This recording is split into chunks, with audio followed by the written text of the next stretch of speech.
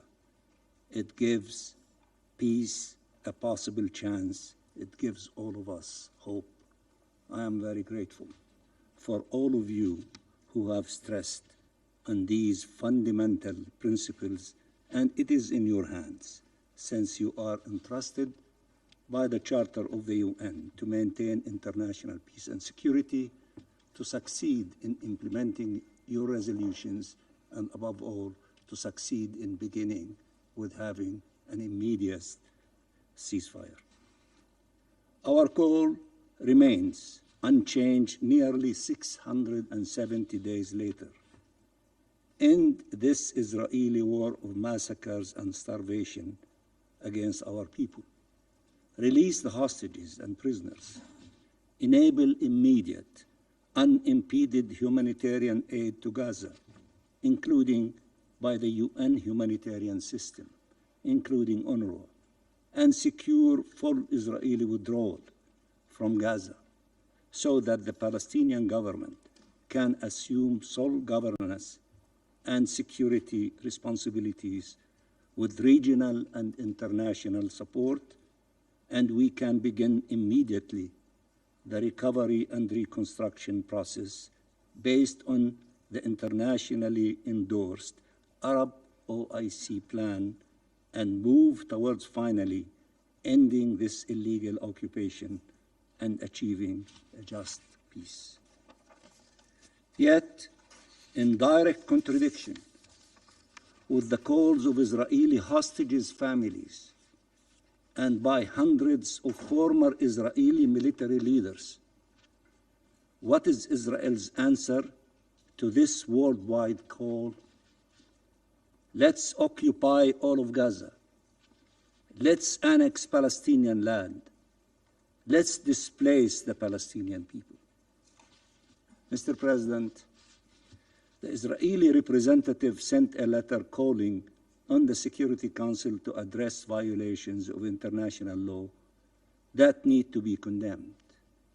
Speaking of abhorrent massacres of innocent civilians, of people being starved, tortured, and treated inhumanely, of how they appear emaciated, victims of starvation and abuse, not once realizing how much this description matches his own government's actions against an entire civilian population, the Palestinian people in the Gaza Strip. And he concluded his letter saying, and I quote, "One must wonder who is really being starved in Gaza," end of quotation. A despicable denial of what is evident for all the world to see, and trying once again to use the plight of Israelis held captive to cover his government's crimes or to justify them. Mr. President, Israel is demanding the world to take a stance against starvation when it is actually starving an entire civilian population, when it is shooting at them while they seek water and food, with the most severe effects on the most vulnerable, with infants and children dying, and with those surviving facing untold pain and trauma. It is demanding that the world take a stance against conditions of captivity of Israelis when it is holding 2 million people captive under its deadly siege, when 76 Palestinian prisoners have died under torture or starving or due to medical neglect in the last 20 months alone, when there are videos of Israeli jailers raping, beating, and humiliating Palestinian prisoners, when the world has seen the images of hundreds of Palestinians arrested, men and boys, placed almost naked on trucks and taken away, several of them having disappeared since, when 10,000 Palestinians languish in Israeli jails, thousands of them under administrative detention, the most arbitrary form of detention, when hundreds of our children remain detained, when Israel has held prisoners over 1 million Palestinians since the onset of the occupation 58 years ago, when it has held the remains of Palestinians for years and decades. Mr. President, the killing of civilians is unacceptable in all circumstances. Let me repeat. The killing of civilians, all civilians, is unacceptable in all circumstances. The killing of children is unacceptable in all circumstances. We should not tolerate harming or killing a single child, regardless of what nationality or faith they adhere to. Those who need to ask what is the nationality or faith of the perpetrator and of the victim to decide if you are outraged or not should go check their humanity. Torture and ill treatment of those held captive are unacceptable under any circumstances. It cannot be justified in some cases and condemned in others. Israel says the videos of Ron and Abiyatar are unacceptable means of pressure, and they are, just as when it has abducted thousands of civilians as bargaining chips, and when it is starving millions of civilians as a method of pressure, as its leaders have confessed before finding a new narrative given the international outcry. Mr. President, when Israel says this is a war of civilization against barbarism, it means that its barbaric acts have to be condoned because the perpetrators are Israelis and the victims are Palestinians. It does not even see the irony of it, resorting to such images that have been used and abused by colonial powers who claimed to represent civilization against barbarism to justify their atrocities. That is why Israel's foreign minister fails to grasp how his moral lessons to the rest of the world, scolding his closest allies, explaining that they should act according to his own very peculiar view of the law and humanity, sound totally tone deaf, are a source of worldwide contempt for him and his government. But as we reject selective outrage, we should not practice it ourselves. We oppose and reject all attacks against civilians, whether Palestinians or Israelis. There is nothing that justifies harming civilians or those no longer taking part in hostilities. You cannot justify it by calling them terrorists, and you cannot justify it by saying they are occupiers.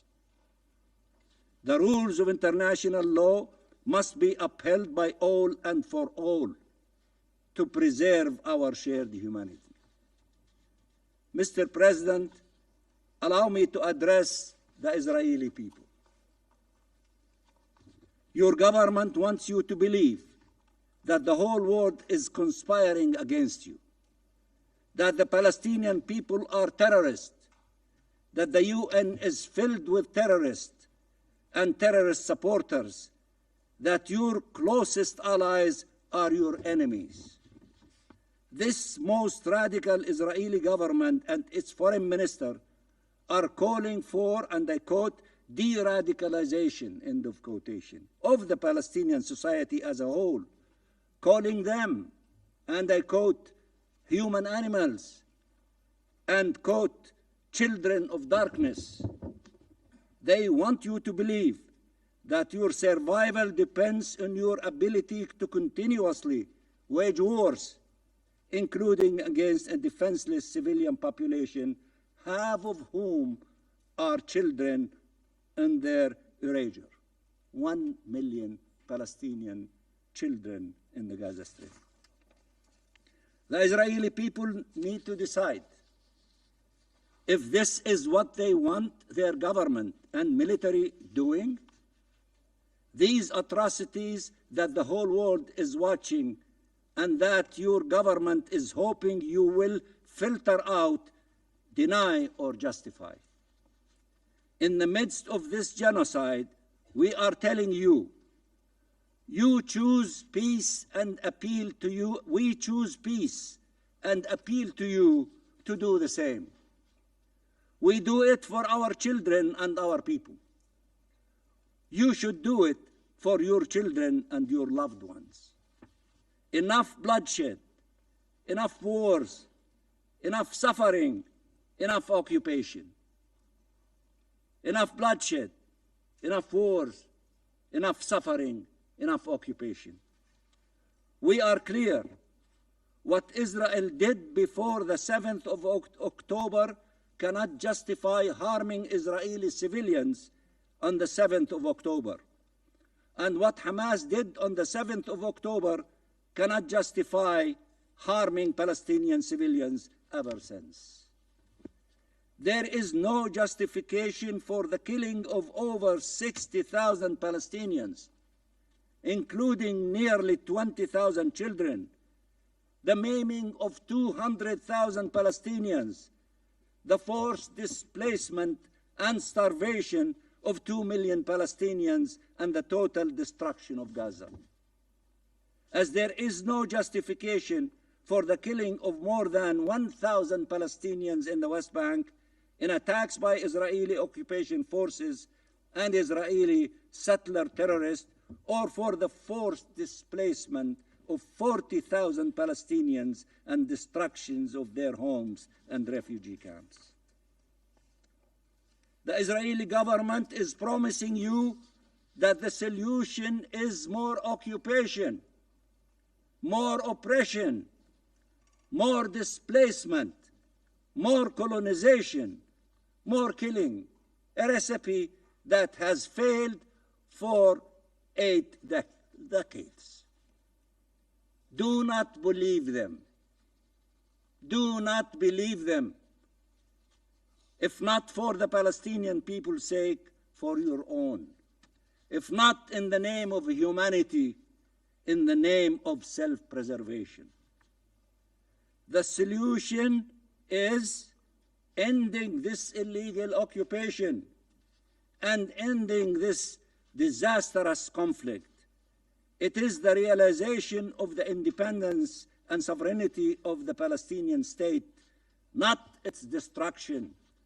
It is the fulfillment of our rights, not their continued denial. It is respect for international law, not its trampling. It is the implementation of the two-state solution, not a one-state reality with Palestinians condemned to genocide, ethnic cleansing, or apartheid.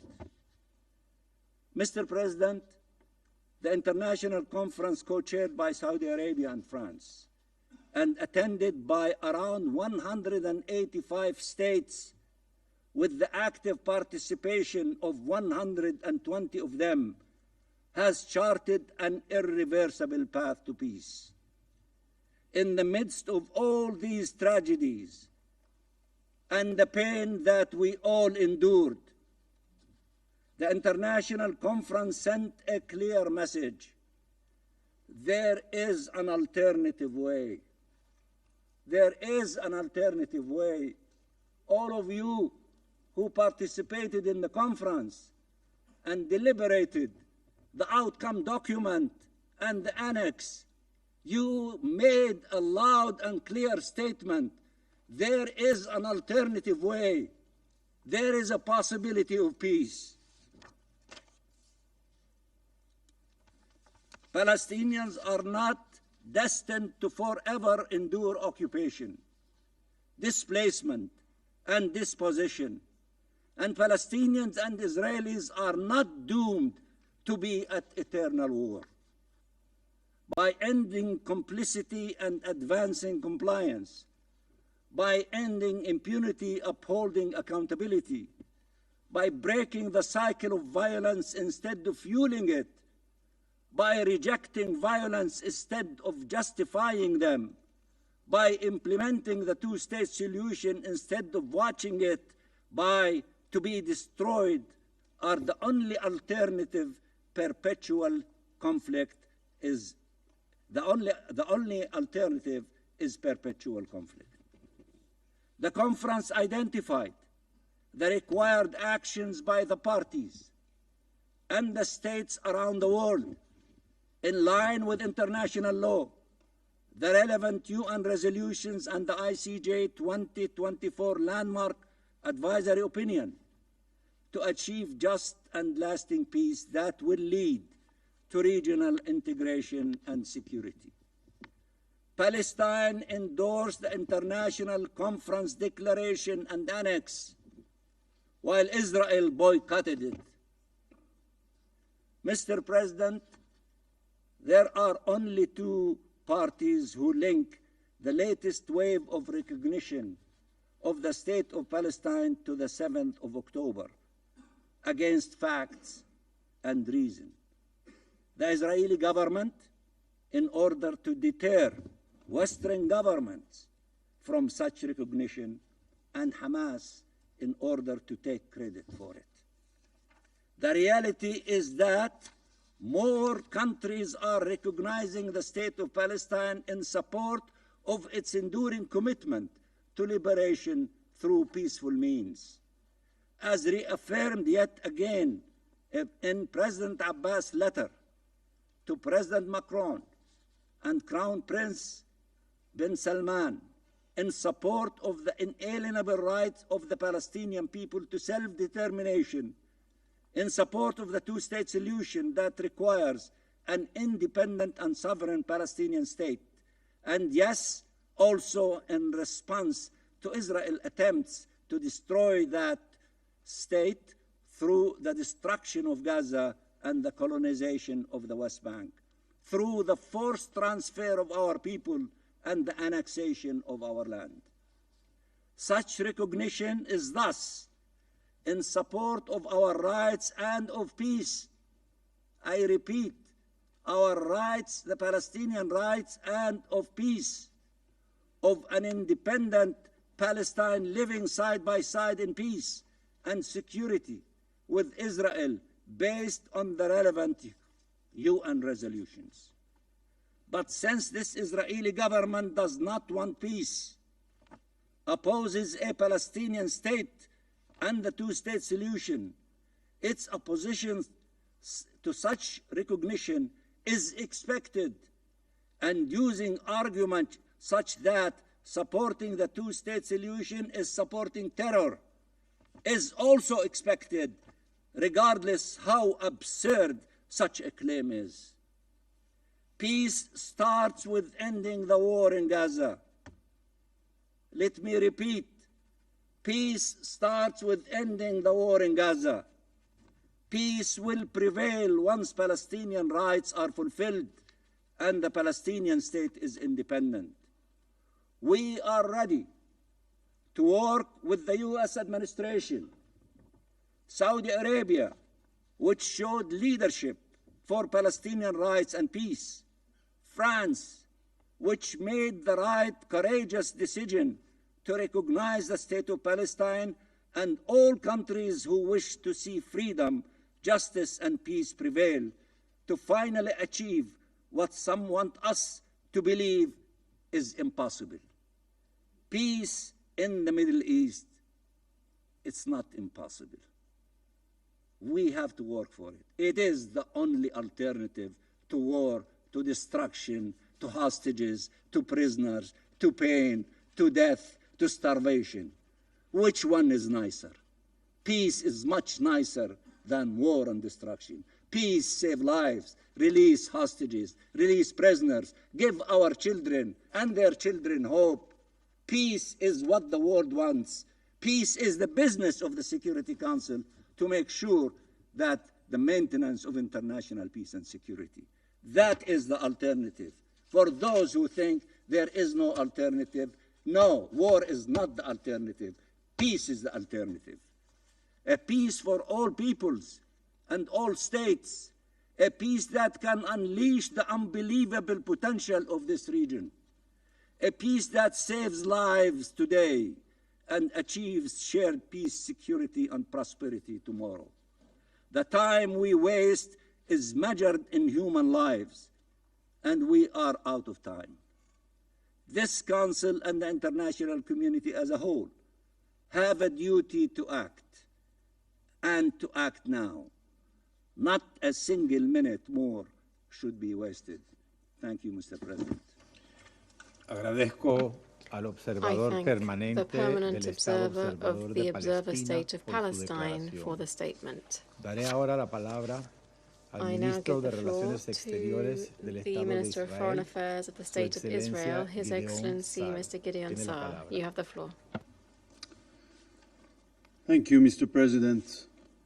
We heard the heartbreaking testimony of Eli, brother of the hostage Eviatar David, starved by Hamas. I want to thank the US and other countries for answering our call. Thank you for convening this urgent and important meeting of the UN Security Council. But we also heard here so many lies. I cannot refer to them all, but it was really funny to hear Russian Federation representative after 3 years and a half of a brutal invasion and brutal war in Ukraine and bombardments on civilian population in Kiev and other places speaking here, the way he spoke. I also heard the Palestinian representative. I must say the Palestinians learned propaganda from you, from the Soviet era, and you were good teachers. The Palestinians invented terrorism as a way to promote their means, and it includes all Palestinian fractions.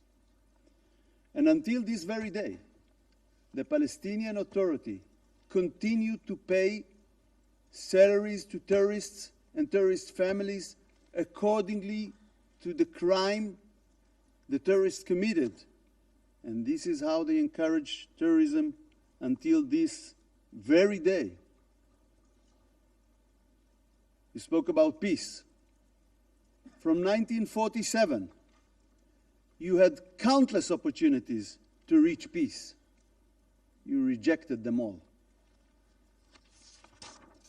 I come here today as the Foreign Minister of the State of Israel, the sovereign state of the Jewish people, fighting for its existence for almost 2 years on 7 different fronts. I'm here today because our hostages are still there, starved, tortured by Hamas and Islamic Jihad in the dungeons of Gaza. On October 7th, Hamas invaded, with no reason, into Israel. It committed evil crimes like the Nazis and ISIS did. They murdered and raped women, killed children in front of their parents, and parents in front of their children. They beheaded people, burned whole families alive, took 251 hostages into cruel captivity, 50 of them are still there, starved and tortured. I want to read from the Dina Project report. This report describes Hamas' sickening sexual crimes and atrocities committed on October 7th. And since then, bodies were found with objects inserted into their private parts. Bodies of naked women were found cuffed onto trees.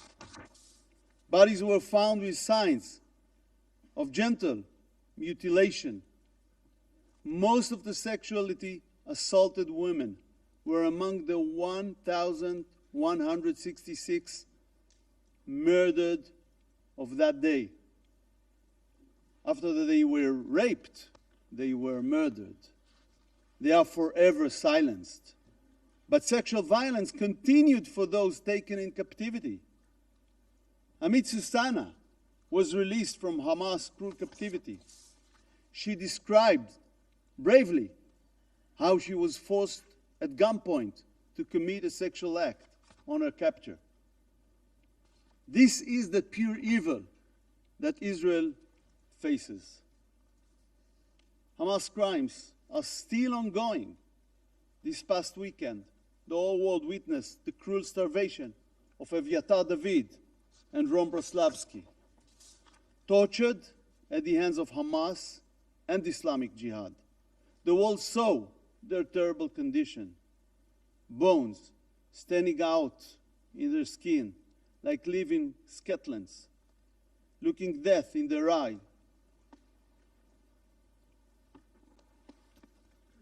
Eviatar was forced to dig his own grave. You just heard his brother, Eli. Hamas and Islamic Jihad used the starvation and torture of hostages as evil tools.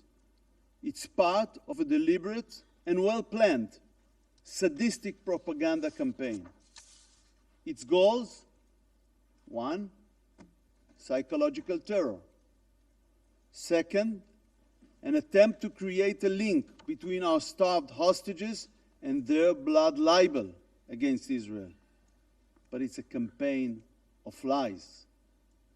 Israel facilitated huge amounts of aid into Gaza since the beginning of the war. In an unprecedented way in the history of wars. And by the way, the quantities are growing every day, if you follow that. Yet is still accused of starvation. But the truth must be told. Hamas sadistically starves our hostages while the terrorists enjoy meat, fish, and vegetables. And we saw the brother of Eviatar demonstrated that with the photo of the well-fed terrorist with Eviatar in his terrible condition. And you all saw the thick, meaty arm of the well-fed terrorist next to Eviatar, the living skeleton forced to dig his own grave. We facilitating huge amounts of aid into Gaza. No other country acts this way in war, on such a large scale, under such difficult circumstances. But Hamas loots the aid and uses it as a financial tool. We hadn't heard a word about that from the Palestinian representative. The distorted Hamas terrorists cruelly decide if and what the hostages will eat, mainly what they will not eat. Eviatar spoke of entire days when he did not eat at all. Our sick and starved hostages still have not seen representatives of the Red Cross until today, despite this being explicitly agreed upon in the hostage deal in November 2023. The medicine they desperately need to survive has not reached them. While the terrorists, the murderers being held in Israeli prisons, receive medical care and nutrition, Hamas and Islamic Jihad torture our hostages. terror states and organizations kidnapping civilians is not just our problem. But Hamas did it on a huge scale on October 7th. These terror states and organizations do so in order to ensure their own survival and interests. Terrorists inhumanely kidnap innocent civilians as tools to achieve their goals. In the case of Hamas, they try to force upon us their conditions remaining in power in Gaza. And don't illude yourself. They don't care that someone else will take responsibility on civilian issues, taking care of the ruins they left behind in Gaza. They want to stay the strongest military force to continue their war against Israel and its civilians. This dangerous phenomenon could happen tomorrow anywhere in the world. The world must put an end to the kidnapping of civilians. The international community must take it not worthwhile for the terrorists. Today it's Israel, tomorrow it's you.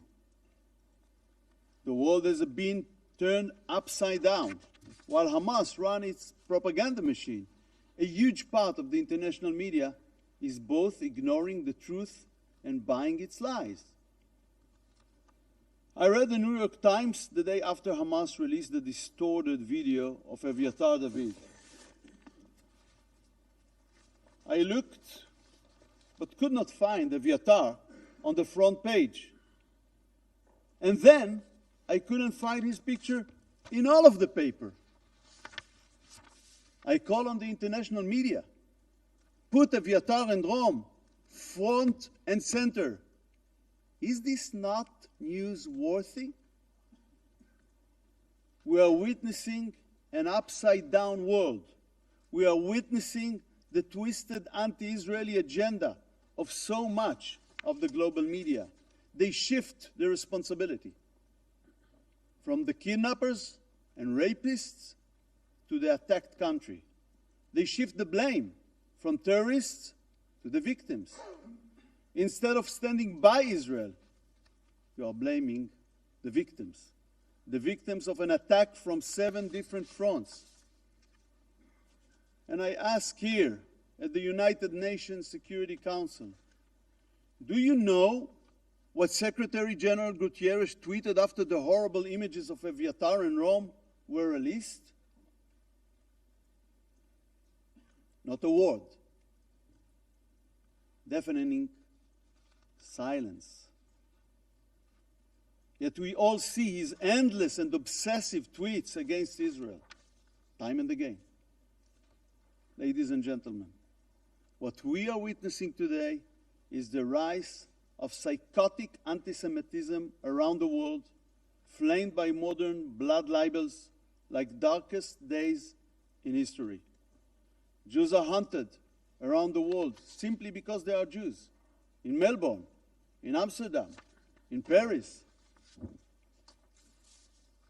But it is not the only war on earth, but it's the only case. People are being hunted everywhere because of their nationality. Do you know of another nation fighting for its life and suffering around the world from hostility and violence? We are living in an upside-down world, a world in which Israel is put on a bench of the accused while it fights for its survival. There is a name for it. It's called anti-Semitism.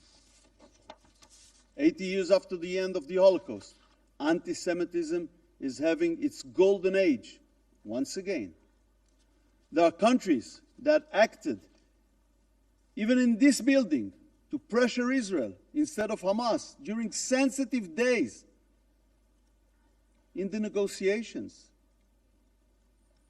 They directly contributed to the assassination of the chances to reach a hostage deal and ceasefire.